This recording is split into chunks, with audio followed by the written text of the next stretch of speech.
নমস্কার, দেখছেন কলকাতা টিভির সঙ্গে রয়েছে আমি স্বর্ণালী। শুরু করছি আমাদের বিশেষ অনুষ্ঠান গেটওয়ে টু সাকসেস। আর আজ আমাদের এই মুহূর্তের আজকের এই আলোচনায় রয়েছে IAER অর্থাৎ institute of advance education and research, এবং এই ইনস্টিটিউটের ডিরেক্টর ডক্টর অরুণাভ নারায়ণ মুখার্জি রয়েছেন আমাদের সঙ্গে। স্বাগত আপনাকে ডক্টর মুখার্জি। একই সঙ্গে এই মুহূর্তে উপস্থিত রয়েছেন স্টুডিওতে অ্যাসিস্ট্যান্ট প্রফেসর মিস শ্রীনিতা শীল। আপনাকেও স্বাগত জানাই মিস শীল।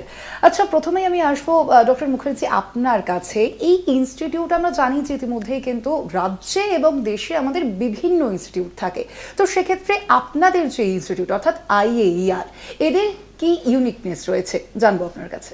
আমরা IAER কলেজ, যা কিনা একটি পশ্চিমবঙ্গ প্রযুক্তি বিশ্ববিদ্যালয় বা মৌলানা আবুল কালাম আজাদ ইউনিভার্সিটি অফ টেকনোলজির অন্তর্গত একটি অনুমোদিত কলেজ, অ্যাফিলিয়েটেড কলেজ, সেটার যে স্বাভাবিক বৈশিষ্ট্য, অর্থাৎ কিনা আমরা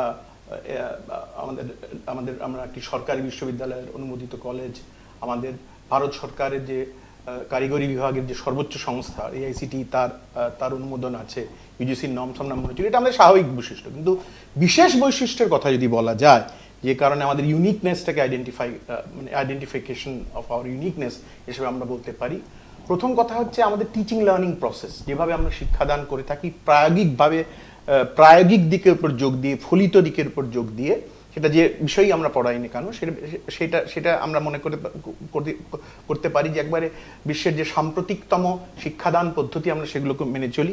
এক, দ্বিতীয়ত হচ্ছে আমাদের যেহেতু পেশাদারি কলেজ, টেকনিক্যাল কলেজ, সেহেতু ইন্ডাস্ট্রির সাথে আমাদের যে যোগাযোগ, নিবিড় যোগাযোগ, সেটা আমরা মেনে চলি। এবং 3 নম্বর যেটা হচ্ছে আমাদের বৈচিত্র্য, অর্থাৎ স্টুডেন্ট এবং ফ্যাকাল্টির মধ্যে যে বৈচিত্র্য, বিভিন্ন জায়গার থেকে স্টুডেন্ট, বিভিন্ন জায়গার থেকে ফ্যাকাল্টি, এটা আমাদের একটা বিশেষ ইউনিক একটা ক্যারেক্টারিস্টিক্স বা এটা আমাদের একটা বিশেষ বৈশিষ্ট্য বলা যেতে পারে। এই 3টে বিষয়ের উপরেই আমরা বলতে পারি যে আমাদের ইউনিকনেসটা ডিপেন্ড করে। একেবারে ডক্টর মুখার্জি, আরও যে বিষয়টা আপনার কাছে জানতে চাইব অবশ্যই, যে আমি যেমনটা আপনাকে বলছিলাম যে রাজ্যে এতগুলো ইনস্টিটিউট রয়েছে, সেই ইনস্টিটিউটগুলোর মধ্যে মানুষ IAER-কেই কেন বেছে নেবেন, এটা যদি একটু বিস্তারিত জানান।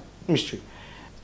যে কোনো ইনস্টিটিউশন বা যে কোনো একাডেমিক ইনস্টিটিউশনের ক্ষেত্রে সবথেকে বড় এবং সবথেকে গুরুত্বপূর্ণ বিষয় হচ্ছে তার ফ্যাকাল্টি, অর্থাৎ কিনা তার শিক্ষক কুল বা তাদের শিক্ষক যারা আছেন। আমাদের শিক্ষকেরা সেই বিষয়ে অত্যন্ত আমি বলতে পারি আমরা অত্যন্ত সৌভাগ্যবান যে আমাদের আমরা একটা অত্যন্ত সমৃদ্ধ এবং অভিজ্ঞ শিক্ষকবৃন্দর দ্বারা IAER গড়ে উঠেছে, যারা একাধারে তরুণ, একাধারে প্রবীণ, এবং এদের মধ্যে এরা শুধু একাডেমিক্যালি নন, ইন্ডাস্ট্রি ওয়াইজও, অর্থাৎ কিনা শিল্পের যে শিক্ষা সেটা তাদের মধ্যে প্রবলভাবেই আছে। সুতরাং it is a very judicious mix, অর্থাৎ কিনা একটা আদর্শ সংমিশ্রণ ইন্ডাস্ট্রি এবং একাডেমিক্সের। সুতরাং সেটার দ্বারা তো একটা এই যে শিক্ষকদের বৈশিষ্ট্য, সেই বৈশিষ্ট্যের জন্য তো আমরা মানুষ বা ছাত্রছাত্রীরা আমাদের কাছে আসবেই, এটা প্রাথমিক কথা। দ্বিতীয় কথা যেটা গুরুত্বপূর্ণভাবে বলতে পারি, টিচিং লার্নিং প্রসেস বা একাডেমিক্সের যে সাপ্লিমেন্টারি ইনফ্রাস্ট্রাকচার, অর্থাৎ ইনস্টিটিউট, তার পরিকাঠামো, সেগুলো সবই যে কোনো ছাত্র বা ছাত্রীর পক্ষে খুব আমি বলবো কনজিনিয়াল,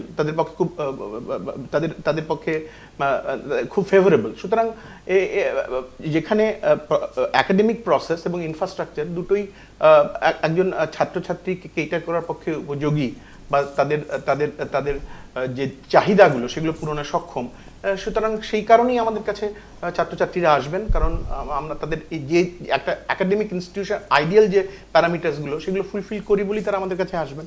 ডক্টর মুখার্জি, আমি এবার আসবো মিস শীল আপনার কাছে, যে এই যে IAER-এর যে লার্নিং এবং টিচিং যে প্রসেসটা রয়েছে, সেই প্রসেসটা যদি একটু আমাদের দর্শকদের জানান। প্রসেস বলতে দেখুন, আজকে যেটা বইতে পড়ছি, সব জায়গায় পুঁথিগত বিদ্যার থেকেও এখন প্র্যাকটিক্যাল আমরা সেটা ইমপ্লিমেন্ট কতটা করছি, প্র্যাকটিক্যালি একটা স্টুডেন্ট কতটা শিখছে, সেটা কিন্তু অনেক বেশি ইম্পর্টেন্ট। এই 3 বছর 4 বছর একটা কলেজে পড়া, তারপরে গিয়ে একটা কর্পোরেট যে কোনো জায়গায় কাজ করা, সেটা কিন্তু অনেক রকম ডিফিকাল্ট। তো আমরা সেই গ্যাপটাকে চেষ্টা করি প্রথম দিন থেকেই ক্লোজ করতে, যেটা পড়ছে সেটা প্র্যাকটিক্যালি শিখছেও। যেমন আমাদের প্রতি বছর একটি কুমারটুলি প্রজেক্ট করা হয়, এবং সেটার পারপাসটাই থাকে যে স্টুডেন্টরা এই কুমারটুলির যারা কাজ করছেন সেখানে তাদের সাথে গিয়ে কথা বলা, তাদের চ্যালেঞ্জ, তারা কিভাবে করছে, তাদের বিজনেস আইডিয়াস নেওয়া, বা ধরুন এই যে মহাকুম্ভ হয়েছে, এই মহাকুম্ভ নিয়ে আমরা এত কিছু শুনেছি, এটা নিয়ে আমরা একটা প্রেজেন্টেশন সেশন করিয়েছিলাম। আপনারা বিশ্বাস করতে পারবেন না, স্টুডেন্টরা সমস্ত রিসার্চ নিজে করে, যে কী করে সেখান থেকে বিজনেস আইডিয়াস কী করে ডেভেলপ হয়েছে, সেখানে প্রফিট কী করে হয়েছে, মানে এটা হচ্ছে তারা গ্রাউন্ড লেভেল থেকে প্রথম থেকেই শিখছে যে আচ্ছা বইতে আমি যে ডেফিনেশনটা শিখছি সেটা প্র্যাকটিক্যালি যদি আমি না রিসার্চ করি আমি জানতে পারবো না একটা স্টুডেন্ট। বা ধরুন আমরা রিসেন্টলি হাইজিন ট্রেনিং করানো হয়েছিল, যেখানে আমাদের স্টুডেন্টরা সেক্টর 5-এর বিভিন্ন খাবারের দোকানে গিয়ে তারা মাস্ক ডিস্ট্রিবিউশন বা গ্লাভ ডিস্ট্রিবিউশন করেছে, এবং তার সাথে একটা সচেতনতা ক্রিয়েট করা যে কেন দরকার, হাইজিনটা কেন মেনটেন করতে হবে। মানে এই যে স্টুডেন্টরা প্রথম দিন থেকেই পাবলিকের সাথে কথা বলছে, বা এই যে কথা বলাটা শেখানো, শুধু পড়ার থেকেও ইম্পর্টেন্ট হচ্ছে যে মানুষের সাথে কথা বলা এবং প্রথম দিন থেকে বুঝতে পারা।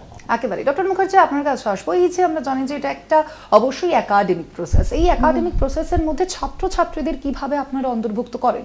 স্মিতার যে বক্তব্য সেটা তো মানে খুব সুললিতভাবে ব্যাখ্যা করেছে। তার সঙ্গে একটা কথা আমি যোগ করতে চাই, এই যে ও যেটা যে হাইজিন ট্রেনিং প্রোগ্রাম বা এই যে ও কুম্ভের উপর প্রেজেন্টেশনের কথা বললো, এটা আমি খুব দায়িত্ব নিয়ে বলতে পারি পূর্ব ভারতে অন্য কোনো কলেজ করেছে বলে আমার জানা নেই, এবং এক্ষেত্রে আমাদেরই পায়োনিয়ারিং বলা যেতে পারে। এবং সেক্ষেত্রে আমি সম্পূর্ণ কৃতিত্ব আমাদের ছাত্রছাত্রী এবং আমাদের শিক্ষক শিক্ষিকাদের দেবো, কারণ এই জাতীয় পায়োনিয়ারিং ব্যাপার স্যাপার মানে পায়োনিয়ারিং অ্যাক্টিভিটিস, একাডেমিক অ্যাক্টিভিটিস করার জন্য।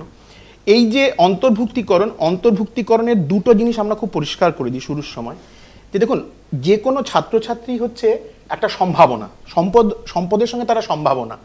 এখন হয় কি, ভর্তি হওয়ার পরে আমরা সেই সম্ভাবনার আইডেন্টিফিকেশন করি, অর্থাৎ সেই সম্ভাবনাকে শনাক্ত করি। ধরুন একটা ছেলে বিসিএতে ভর্তি হলো বা বিবিএতে ভর্তি হলো, এবার তার ওরিয়েন্টেশনটা কীভাবে, তার ইচ্ছাটা কি, সেটা আমরা ইন্ডিভিজুয়াল লেভেলে বোঝার চেষ্টা করি, which is a very challenging job, but we do.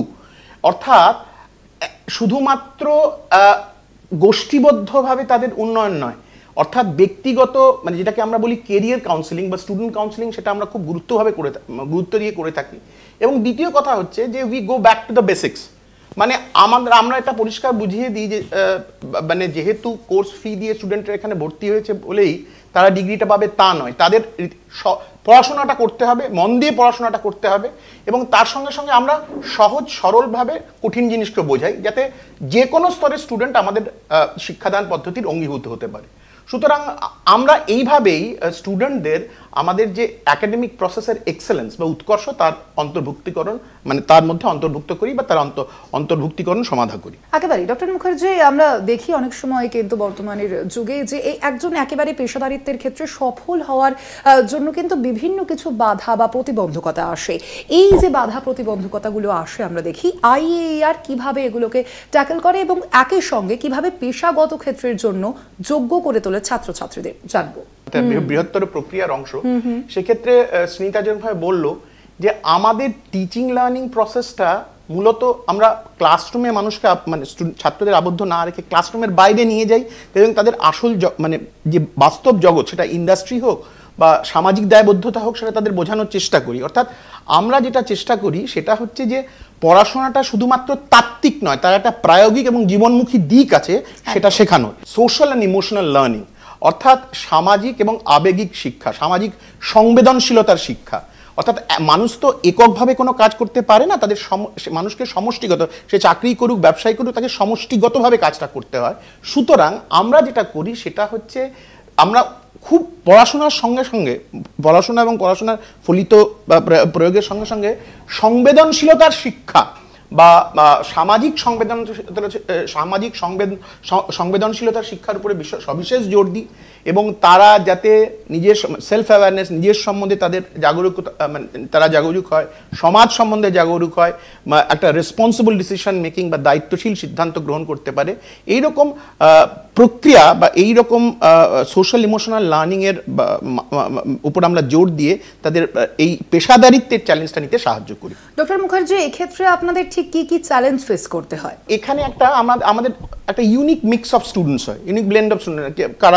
কেউ প্রপার ক্যালকাটার ছাত্রছাত্রী, কেউ মফস্বল থেকে এসছে, কেউ অন্য প্রদেশ থেকে এসছে। এই যে একটা হেট্রোজেনাস ক্রাউড, এটাকে কিন্তু আমরা খুব কম্প্যাশনেটলি এবং ইন্ডিভিজুয়াল অ্যাটেনশন দিয়ে কেটার করি। অর্থাৎ তাদের যে অ্যাজ এ ইন্ডিভিজুয়াল, তাদের কেরিয়ার, তাদের পার্সোনাল লাইফের যে সুবিধা অসুবিধা সেগুলো আমরা দেখি এবং সেগুলো দেখে তাদের কাউন্সেলিং করি, তাদের পার্সোনালিটি ডেভেলপমেন্টে সাহায্য করি এবং এই পদ্ধতিটা মেনেই তাদের আমরা একাডেমিক প্রসেসের সাথে ইন্টিগ্রেট করি যাতে তারা সফল পেশাদার হয়ে উঠতে পারে। মিস শীল, আপনার কাছে আসবো যে এই যে ক্ষেত্রে অবশ্যই নিশ্চয়ই ছাত্রছাত্রীদের ট্রেন করারও বিষয় থাকে, তো আপনারা কিভাবে ছাত্রছাত্রীদের ট্রেন করে তোলেন? চাকরি সবাই করবে, ভালো জীবন লাইফস্টাইল লিড করার স্বপ্ন সবার থাকে, তো সেই দায়িত্বটাই আমরা নিই এবং সেইটাই আমরা প্রথম দিন থেকে চেষ্টা করি। যে অনেক বাবা মারাই মনে করেন যে একটা শহরের একটা বড় কলেজে যাবে, সেখানে গিয়ে কী করে অ্যাডজাস্ট হবে, বা সেখানে হয়তো ইংরেজি মাধ্যমটা এতটাই বেশি কী করে অ্যাডজাস্ট করবে। আমরা প্রথম দিন থেকেই চেষ্টা করি যে এই ভয়টা কাটানোর, যে এই বাংলা যেমন একটি ভাষা, ইংরাজিও তেমনি একটি ভাষা, সেটাতে আলাদা করে কিছু নেই। একটু হয়তো আমাকে একটু বেশি এফোর্ট দিতে হবে, আমাকে নিজের পেছনে হয়তো একটু বেশি খাটতে হবে, কিন্তু এরকম কিছু নট অ্যাচিভেবল নয়, ভীষণভাবেই অ্যাচিভ করা যায়। এবং আমি পার্সোনালি যেহেতু ইংলিশ ফ্যাকাল্টি, আমি তা সত্ত্বেও বলি যে আমাদের যে কমিউনিকেশন ট্রেনিং দেওয়া হয় বা গ্রুমিং ট্রেনিং দেওয়া হয়, আমি যেমন বরাবরই মনে করি কমিউনিকেশন ঠিক করা মানে কিন্তু শুধু আমি ইংলিশে কথা বলতে পারছি সেটা নয়। কমিউনিকেশন মানে সেটা যে কোনো ল্যাঙ্গুয়েজ, যে কোনো ভাষাতেই আমি যেটা বলতে চাইছি আমি সেটা বললাম, আমি উল্টো দিকের মানুষটাকে বোঝালাম যে আমি কি ভাবছি। তো আমাদের সেই কমিউনিকেশন ট্রেনিং, গ্রুমিং ট্রেনিং করা হয় যাতে ফাইনাল ইয়ারে যখন তারা পৌঁছয় তারা অলরেডি জানে যে তারা কিভাবে মক ইন্টারভিউ সেশন করানো হয়, যে ইন্টারভিউ কীরকম হতে পারে, যারা ঘাবড়ে না যায় যে ইন্টারভিউ রুমে বসে কি হতে পারে না হতে পারে। বা ধরুন আমরা এই যে মানে যেটা স্যার বললেন যে আমরা ডেভেলপমেন্ট শুধুমাত্র তো পেশাগত দিক না, যেটা একটা ভালো মানুষ করে দেওয়ার। ধরুন আমাদের একটি ট্রি প্ল্যান্টেশন মানে বৃক্ষরোপণের একটি আমরা প্রসেস করেছিলাম। সেখানে স্টুডেন্টরা শুধু যে গাছ লাগিয়েছে সেটা নয়, এটার জন্য আমরা বিধাননগর মিউনিসিপ্যালিটির কাছেও খুব বেশি কৃতজ্ঞ যে তারা দায়িত্ব নিয়েছেন যে সেই গাছগুলোর রক্ষণাবেক্ষণও তারা করবেন। তো স্টুডেন্টদেরকে যে এই মনুষ্যত্বটাও তৈরি করতে, যে আজকালকার দিনে গাছ লাগানোটাও কতটা দরকার, তো সেই ট্রেনিংগুলো করা হয়। আমরা ইন্ডাস্ট্রি এক্সপার্ট নিয়ে আসি, যে শুধু যে আমরা অ্যাজ আ ফ্যাকাল্টি আমাদের টিচারদের কাছে শুনছে সেটা নয়, তারা রীতিমতো কর্পোরেট থেকে আমরা লোক আনি যে তারা যাতে বোঝাতে পারে অ্যাকচুয়াল কর্পোরেটে কী চলছে, তাদের কোথায় গ্যাপ আছে বা কোথাও আদেও গ্যাপ আছে কিনা, বা তাদেরকে প্রথম থেকেই জানিয়ে দেওয়া হয় যে এই জিনিসগুলোতে রেডি হতে পারে, যারা প্রথম দিন থেকেই যাতে তারা জানলো যে আচ্ছা আমাকে এই জায়গাগুলোকে ঠিক করতে হবে বা আমাকে নিজের উপর এই জায়গাটায় ঠিক করতে হবে। ডক্টর মুখার্জি, সেক্ষেত্রে IAER এর লং টার্ম ভিশনটা যদি একটু আমাদের জানান।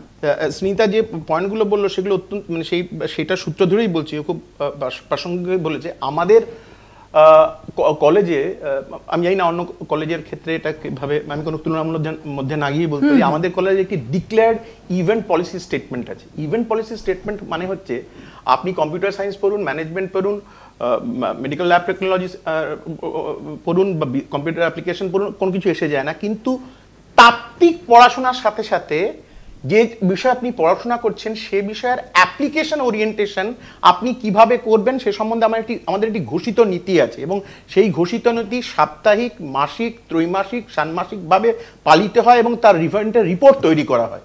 সুতরাং এটা যে শুধুমাত্র, ওর কথার সূত্র ধরেই বলছি, এটা যে শুধুমাত্র করানোর জন্য করানো তা নয়, এর একটা স্ট্রাকচার্ড পদ্ধতি আছে যেটা আমরা মেনটেন করে চলি।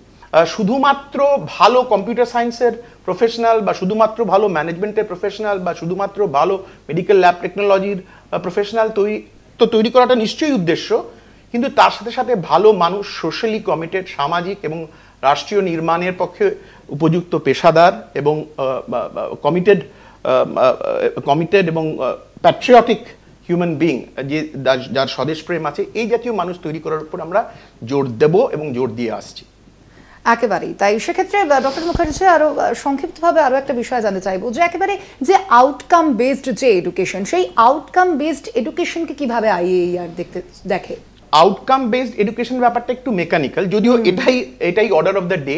অর্থাৎ আমাদের এন্ড প্রোডাক্ট কি? অফকোর্স আমাদের এন্ড প্রোডাক্ট হচ্ছে এমনই কিছু ছাত্রছাত্রী বা আমাদের ছাত্রছাত্রীরা যারা ইন্ডাস্ট্রি রেডি। আমাদের প্লেসমেন্ট, অফকোর্স প্লেসমেন্টটাই আমাদের একমাত্র উদ্দেশ্য নয়, আমাদের উদ্দেশ্য হচ্ছে ভালো পেশাদার এবং ভালো মানুষ তৈরি করা, যারা শুধু ভালো চাকরিজীবী হবে না, যারা প্রয়োজন হলে ভালো উদ্যোগপতি হতে পারে এবং সমাজের উন্নয়নে বা রাষ্ট্রের নির্মাণে সাহায্য করতে পারে বা অংশীদার হতে পারে। তো এটা বলা সত্ত্বেও আমি বলছি যে আমাদের আউটকাম বেসড এডুকেশনের যে একটা অন্যতম দিক, যে কোর্সটা তারা শিখছে সেটা ভালো করে তারা শিখে, এবং এমনভাবেই তারা শেখে যে ইন্ডাস্ট্রির সাথে গভীর বা নিবিড় যোগ থাকার ফলে ইন্ডাস্ট্রির যা যা রিকোয়ারমেন্ট সেগুলো সবই তারা পূরণ করতে পারবেন এবং পেশাদারিত্ব ক্ষেত্রেও সফল হবেন একেবারেই। অর্থাৎ বোঝাই যাচ্ছে যে আমাদের যে এই আইএইআর যে প্রতিষ্ঠান রয়েছে, অবশ্যই তারা কিন্তু ছাত্রছাত্রীরা যারা রয়েছেন তাদের জন্য একেবারে এই আইএইআর অবশ্যই তাদের ভালো শিক্ষার পাশাপাশি যে প্লেসমেন্ট যেটা খুবই প্রয়োজনীয় তার জন্য কিন্তু এই আইএইআর সবসময় চেষ্টা করে থাকে। আজ আপাতত এ পর্যন্তই। আমাদের আলোচনায় থাকার জন্য ডক্টর মুখার্জি এবং মিস শীল আপনাদের দুজনকেই ধন্যবাদ জানাই। আজকের আমাদের এই আলোচনা এ পর্যন্তই। দেখতে থাকুন কলকাতা টিভি, রাত দিন 7 দিন। ধন্যবাদ।